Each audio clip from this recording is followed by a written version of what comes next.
இந்த கதை ஒரு காட்டுல நடந்தது. அந்த காட்டுல பலவிதமான பறவைகள் வாழ்ந்துகிட்டு இருந்துச்சு. அங்க சட்டோரி அப்படிங்கிற ஒரு குருவி வாழ்ந்துகிட்டு இருந்துச்சு.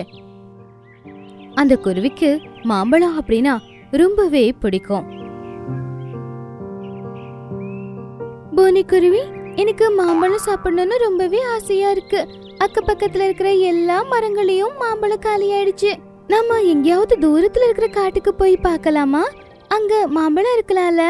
என்ன சட்டோரி, நீ இப்பதானே 10 மாம்பழத்தை சாப்பிட்ட, ஆனாலும் உனக்கு பத்தலையா? நான் உன் கூட வந்தனா எங்க அம்மா அதை பார்த்தாங்கன்னா அப்புறம் அடி பின்னி எடுத்துடுவாங்க. அப்படியெல்லாம் ஒன்னும் நடக்காது. நான் உன்னை பத்திரமா பாத்துக்கிறேன். உங்க அம்மா கிட்ட நான் அனுமதி கேக்குறேன். நம்ம இருட்டுறதுக்குள்ள சீக்கிரமா இங்க வந்துடலாம். நம்ம 2 பேரும் அங்க சந்தோஷமா விளையாடலாம். உனக்கு பிடிச்சிருக்கிற பழத்தை நீயும் சாப்பிடலாம். என்ன அப்படின்னா எனக்கும் பிடிச்ச பழம் அங்க சாப்பிட கிடைக்குமா? கண்டிப்பா, நீ என் கூட வந்தனா கண்டிப்பா உனக்கு பழம் கிடைக்கும்.